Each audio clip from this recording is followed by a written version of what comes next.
મિત્રો, અધિક માસની સોમવતી અમાસે મહિલાઓ તુલસી પાસે જરૂર બોલી દેજો આ એક પવિત્ર મંત્ર. બની જશો કરોડપતિ. જી હા મિત્રો, એટલા પૈસા આવશે કે તમે ગણતા ગણતા થાકી જશો. મિત્રો, આ એક મંત્ર બોલવા માત્રથી જ તમારા ઘરની દશા અને દિશા બંને જ બદલાઈ જશે. નમસ્કાર મિત્રો, સ્વાગત છે તમારું અમારી યુટ્યુબ ચેનલ વાસ્તુ સભામાં. હે ભગવાન વિષ્ણુ, જે પણ વ્યક્તિ અમારા આ વિડીયોને લાઈક કરે, કોમેન્ટમાં જય શ્રી હરિ લખે અને અમારી આ વાસ્તુ સભા ચેનલને સબસ્ક્રાઇબ કરે, તેની દરેક સમસ્યા દૂર કરી તેની બધી જ મનોકામના પૂર્ણ કરી દેજો. મિત્રો, અધિક માસની છેલ્લી સોમવતી અમાસ વર્ષમાં આવતો એક એવો દુર્લભ સંયોગ માનવામાં આવે છે, જેના વિશે આપણા વડીલો વર્ષોથી વાત કરતા આવ્યા છે. કહેવાય છે કે આ દિવસે ભગવાન વિષ્ણુ અને મા લક્ષ્મીની કૃપા મેળવવા માટે કરવામાં આવેલી પ્રાર્થના અને જપનું વિશેષ મહત્વ હોય છે. મિત્રો, સોમવતી અમાસને પણ ખૂબ પવિત્ર માનવામાં આવે છે અને ઘણી જગ્યાએ પીપળા તથા તુલસીની પૂજા સાથે જોડાયેલી પરંપરાઓ પણ જોવા મળે છે. પરંતુ મિત્રો, સૌથી હેરાન કરી દે તેવી વાત તો એ છે કે ઘણી મહિલાઓ ખાસ દિવસે તુલસી પાસે એક વિશેષ મંત્રનો જાપ કરતી હતી. વડીલોનું માનવું હતું કે આ જાપ ઘરમાં સકારાત્મકતા, સુખ, શાંતિ અને બરકત વધારવાની ભાવનાથી કરવામાં આવતો હતો. પરંતુ મિત્રો, આજના સમયમાં બહુ ઓછી મહિલાઓ આ પ્રાચીન માન્યતા વિશે જાણે છે. અને મિત્રો, આખરે એવો તો કયો મંત્ર છે જે અધિક માસની છેલ્લી સોમવતી અમાસે તુલસી પાસે બોલવાનો કહેવાય છે? મિત્રો, શા માટે આ દિવસે મહિલાઓ માટે એટલો વિશેષ દિવસ માનવામાં આવે છે અને કેમ વર્ષોથી આ પરંપરા ઘરોમાં ચાલતી આવી છે? તો મિત્રો, આ બધું જાણવા માટે આ વિડીયોને અંત સુધી જરૂરથી જોજો. મિત્રો, તુલસી પાસે બોલવામાં આવતા આ ખાસ મંત્ર વિશે જાણતા પહેલા અધિક માસ અને સોમવતી અમાસનું મહત્વ સમજવું ખૂબ જરૂરી છે. કારણ કે શાસ્ત્રોમાં બંને સંયોગને અત્યંત પવિત્ર અને શુભ માનવામાં આવ્યો છે. ખાસ કરીને જ્યારે અધિક માસ દરમિયાન સોમવતી અમાસ આવે છે, ત્યારે તેને ભક્તિ, જાપ, દાન અને ભગવાનના સ્મરણ માટે ખૂબ મહત્વપૂર્ણ સમય માનવામાં આવે છે. મિત્રો, અધિક માસને પુરુષોત્તમ માસ તરીકે પણ ઓળખવામાં આવે છે.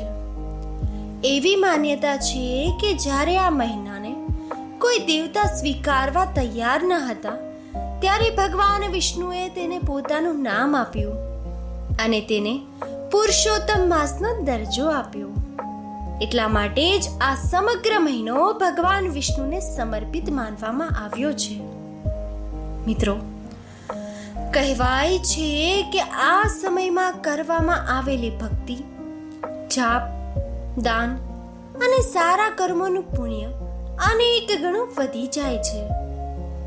તેથી ઘણા ભક્તો આ મહિનામાં ભગવાન વિષ્ણુનું વિશેષ સ્મરણ કરે છે અને ધાર્મિક કાર્યોમાં વધુ સમય આપે છે.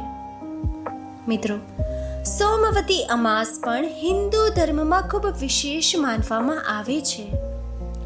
જ્યારે અમાસનો દિવસ સોમવારે આવે છે, ત્યારે તેને સોમવતી અમાસ કહેવામાં આવે છે.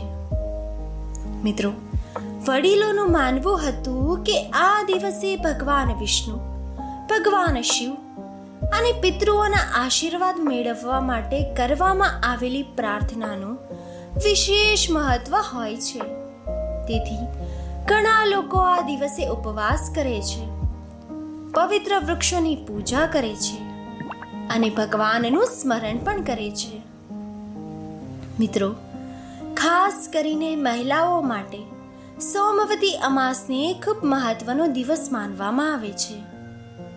વર્ષોથી ઘણી સુહાગન સ્ત્રીઓ અને ગૃહિણીઓ આ દિવસે પરિવારની સુખ, શાંતિ, સંતાનના કલ્યાણ, પતિના સ્વાસ્થ્ય અને ઘરની બરકત માટે પ્રાર્થના કરતી આવી છે.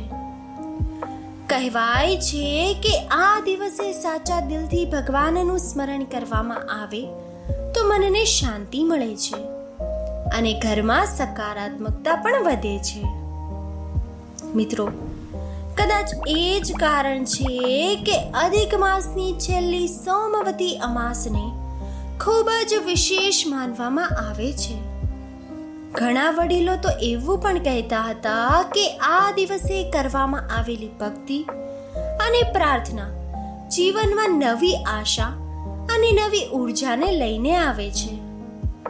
પરંતુ આ દિવસે એક એવી વસ્તુનું પણ વિશેષ મહત્વ જણાવવામાં આવ્યું છે જેને ભગવાન વિષ્ણુ અને મા લક્ષ્મી બંને જ સાથે જોડવામાં આવે છે, અને એ છે મા તુલસી. મિત્રો, આપણા હિન્દુ ધર્મમાં તુલસીને માત્ર એક છોડ નહીં પરંતુ અત્યંત પવિત્ર અને દિવ્ય સ્વરૂપ માનવામાં આવે છે. લગભગ દરેક ધાર્મિક ઘરમાં તુલસીનો છોડ જરૂરથી જોવા મળે છે. મિત્રો, વર્ષોથી લોકો તુલસીની પૂજા કરતા આવ્યા છે અને તેને ભગવાનની કૃપા સાથે પણ જોડતા આવ્યા છે. કહેવાય છે કે તુલસી ભગવાન વિષ્ણુને અત્યંત પ્રિય છે. મિત્રો, ઘણા ધાર્મિક ગ્રંથોમાં ઉલ્લેખ મળ્યો છે કે ભગવાન વિષ્ણુની પૂજા તુલસી વગર અધૂરી માનવામાં આવે છે.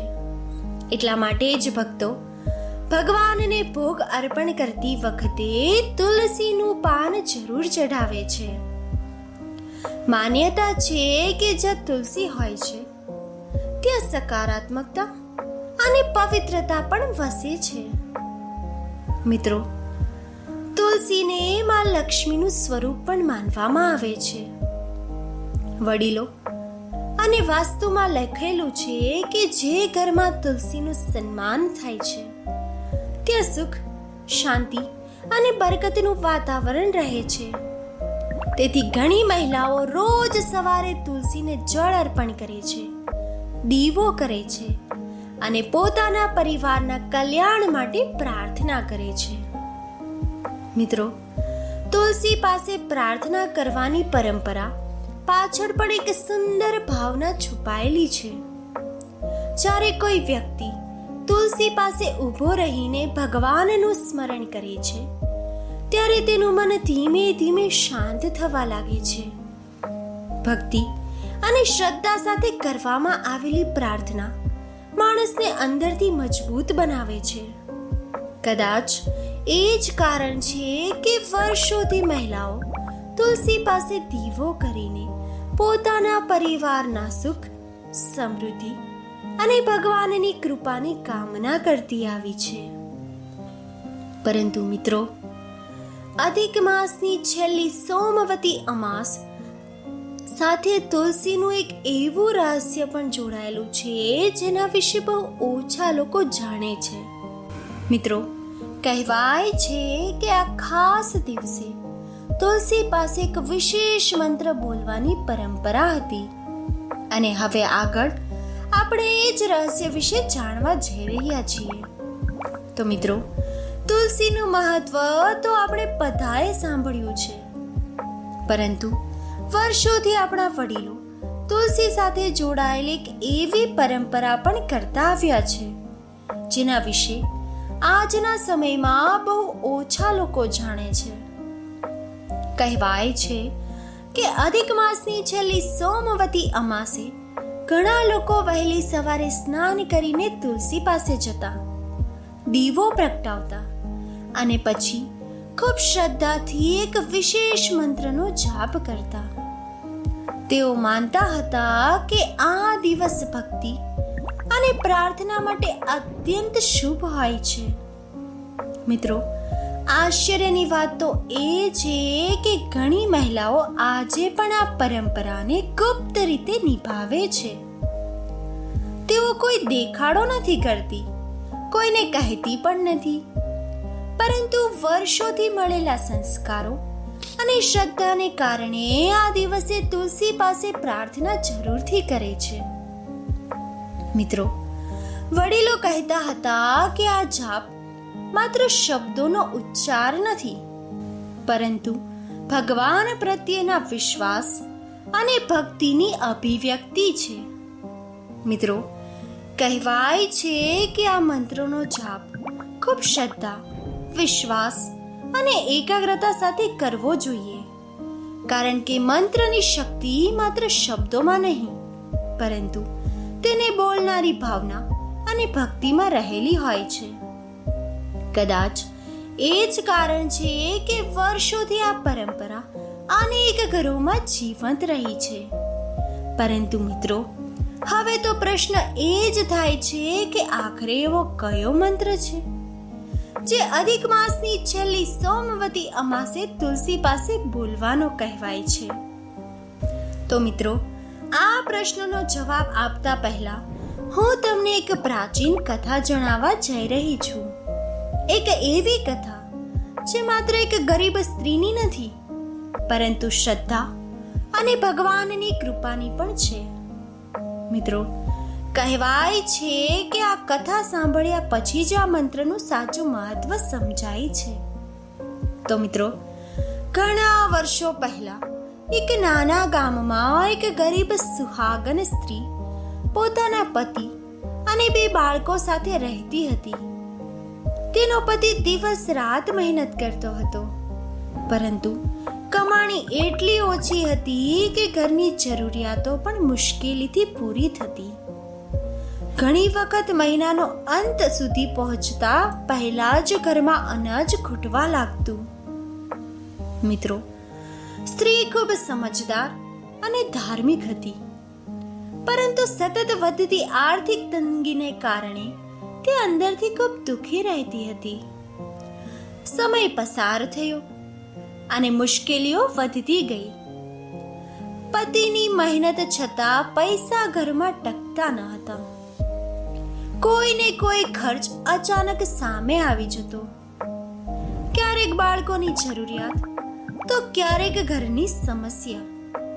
સ્ત્રી દરરોજ ભગવાનને પ્રાર્થના કરતી, પરંતુ તેને સમજાતું ન હતું કે આખરે તેના પરિવારની પરિસ્થિતિ ક્યારે બદલાશે. મિત્રો, ઘણી રાત્રે તે ઘરના આંગણામાં બેસીને આકાશ તરફ જોતી અને ભગવાન માત્ર એક જ પ્રાર્થના કરતી, હે પ્રભુ, મારા પરિવારના દુઃખોને દૂર કરી દો.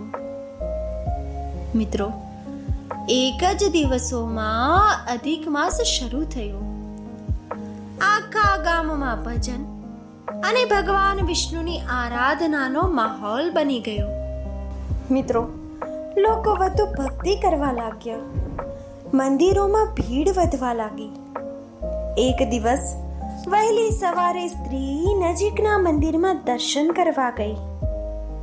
દર્શન કરીને જ્યારે તે પાછી ફરી રહી હતી, ત્યારે મંદિરની બહાર એક વૃદ્ધ સાધ્વી તેની નજરે પડી. મિત્રો, એ સાધ્વીના ચહેરા પર અદ્ભુત તેજ હતું. સફેદ વસ્ત્રો, હાથોમાં જપમાળા અને આંખોમાં અજબ શાંતિ દેખાતી હતી. સ્ત્રી તેમની પાસે પહોંચી અને આદરપૂર્વક નમન કર્યું. સાધ્વીએ તેની તરફ પ્રેમથી જોયું અને ધીમા અવાજમાં કહ્યું, દીકરી, તારા મનમાં ઘણા પ્રશ્નો છે અને તું ઘણા સમયથી કોઈ ચિંતાને લઈને ફરી રહી છે. મિત્રો, સ્ત્રી આશ્ચર્યમાં પડી ગઈ. તેણે તો પોતાની કોઈ વાત કરી પણ ન હતી, છતાં સાધ્વી જાણે તેના મનની સ્થિતિ સમજી ગઈ હોય. તેની આંખોમાં આંસુ આવી ગયા અને તેણે પોતાના ઘરની આર્થિક તંગી, સતત વધતી ચિંતાઓ અને પરિવારની મુશ્કેલીઓ વિશે સાધ્વીને બધું જ કહી સંભળાવ્યું. મિત્રો, સાધ્વી શાંતિથી તેની વાત સાંભળી રહી હતી. પછી થોડું સ્મિત કરીને બોલી, દીકરી, જીવનમાં માત્ર મહેનત જ નહીં, પરંતુ ભગવાન પ્રત્યેનો વિશ્વાસ પણ જરૂરી છે. અધિક માસ ભગવાન વિષ્ણુનો પ્રિય સમય માનવામાં આવે છે અને આ મહિનાની સોમવતી અમાસે તુલસી પાસે કરવામાં આવતી પ્રાર્થના અને જાપનું વિશેષ મહત્વ જણાવવામાં આવ્યું છે. મિત્રો, ત્યારબાદ સાધ્વીએ તુલસીનું મહત્વ સમજાવ્યું. તેમણે કહ્યું કે તુલસી માત્ર એક છોડ નથી, પરંતુ ભક્તિ, પવિત્રતા અને ભગવાનની કૃપાનું પ્રતીક માનવામાં આવે છે. મિત્રો, જો કોઈ વ્યક્તિ સાચા દિલથી તુલસી પાસે બેસીને ભગવાનનું સ્મરણ કરે તો તેના મનને શાંતિ મળે છે અને જીવનમાં સકારાત્મકતા પણ વધે છે. મિત્રો, આ વાતો સાંભળીને સ્ત્રીના મનમાં આશાનો એક દીવો પ્રગટ્યો. તેણે નક્કી કર્યું કે હવે તે અધિક માસની છેલ્લી સોમવતી અમાસે તુલસી પાસે બેસીને સંપૂર્ણ શ્રદ્ધા સાથે જાપ કરશે. પરંતુ તેને ખબર ન હતી કે આ નિર્ણય તેના જીવનમાં ધીમે ધીમે એક નવો બદલાવ લઈને આવવાનો હતો. મિત્રો, વૃદ્ધ સાધ્વીની વાત સાંભળ્યા પછી એ સ્ત્રીના મનમાં એક નવી આશા જાગી. તેણે નક્કી કર્યું કે અધિક માસની છેલ્લી સોમવતી અમાસે તે સંપૂર્ણ શ્રદ્ધા અને વિશ્વાસ સાથે તુલસી પાસે પ્રાર્થના કરશે. આખરે એ પવિત્ર દિવસ આવી પહોંચ્યો. મિત્રો, વહેલી સવારે તે સ્ત્રી સ્નાન કરીને પોતાના આંગણામાં આવેલી તુલસી પાસે ગઈ. તેણે તુલસીને જળ અર્પણ કર્યું, ઘીનો દીવો પ્રગટાવ્યો અને ભગવાન વિષ્ણુનું સ્મરણ કરીને શાંતિથી પ્રાર્થના કરવા લાગી. તેના મનમાં માત્ર એક જ ભાવના હતી, પોતાના પરિવારનું સુખ અને કલ્યાણ. મિત્રો, કહેવાય છે કે જ્યારે ભક્તિ સાચા દિલથી કરવામાં આવે ત્યારે તેનું ફળ ધીમે ધીમે જરૂરથી મળે છે. થોડા જ દિવસોમાં એ સ્ત્રીએ પોતાના જીવનમાં નાના નાના બદલાવ અનુભવવાના શરૂ કર્યા. મિત્રો, જે ઘરમાં પહેલા ચિંતા અને તણાવનું વાતાવરણ રહેતું હતું તે હવે શાંતિ અનુભવવા લાગી. પરિવારના સભ્યો વચ્ચે પ્રેમ વધવા લાગ્યો.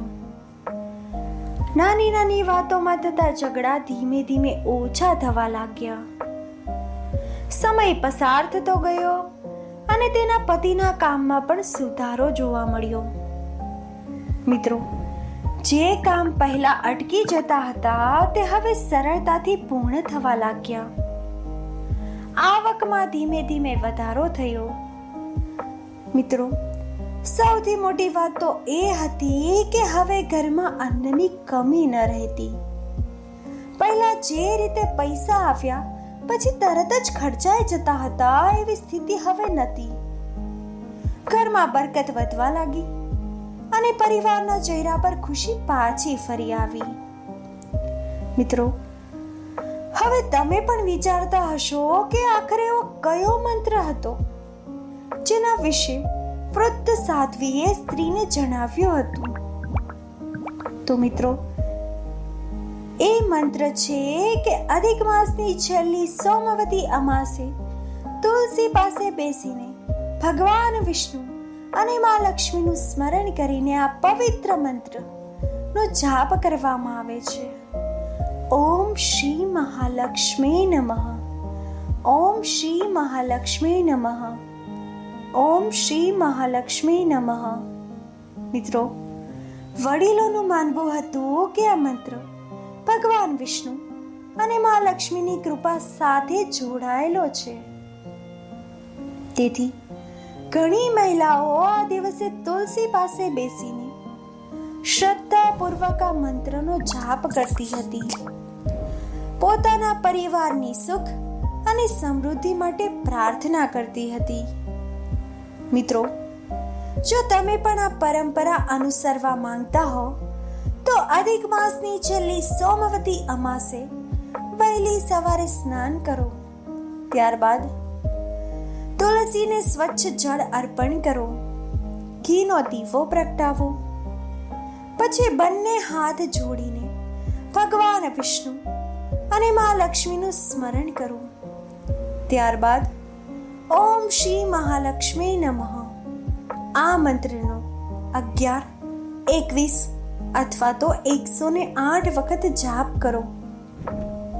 મિત્રો, જાપ પૂર્ણ થયા પછી પોતાના પરિવારની સુખ, સમૃદ્ધિ, શાંતિ અને સારા સ્વાસ્થ્ય માટે પ્રાર્થના કરો.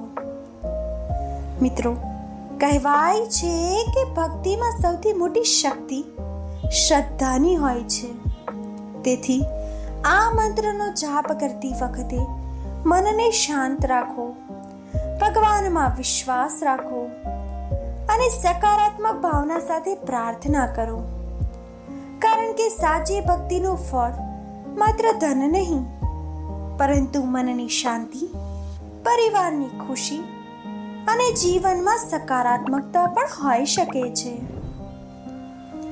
તો મિત્રો, આજની આ સોમવતી અમાસની પવિત્ર કથા અને તેમાં જણાવેલો ગુપ્ત ઉપાયને અંત સુધી સાંભળ્યા બાદ એટલું જ કહેવું છે કે આ ઉપાય માત્ર એક વિધિ નથી, પરંતુ ભગવાન વિષ્ણુ અને માતા લક્ષ્મીની કૃપા મેળવવાનો એક એવો પવિત્ર માર્ગ છે.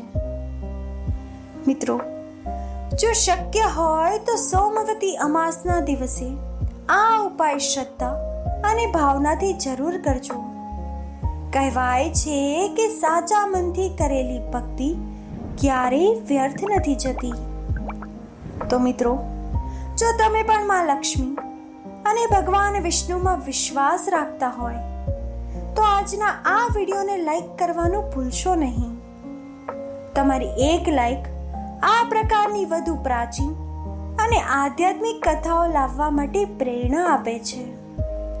મિત્રો, આ કથાને તમારા પરિવાર અને મિત્રો સાથે જરૂરથી શેર કરજો, જેથી વધુ લોકો સોમવતી અમાસનું મહત્વ અને આ પવિત્ર ઉપાય અને મંત્ર વિશે જાણી શકે.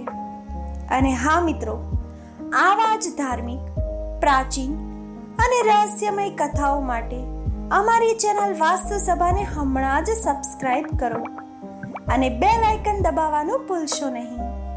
અને કોમેન્ટમાં જય શ્રી હરિ જરૂરથી લખજો. ધન્યવાદ.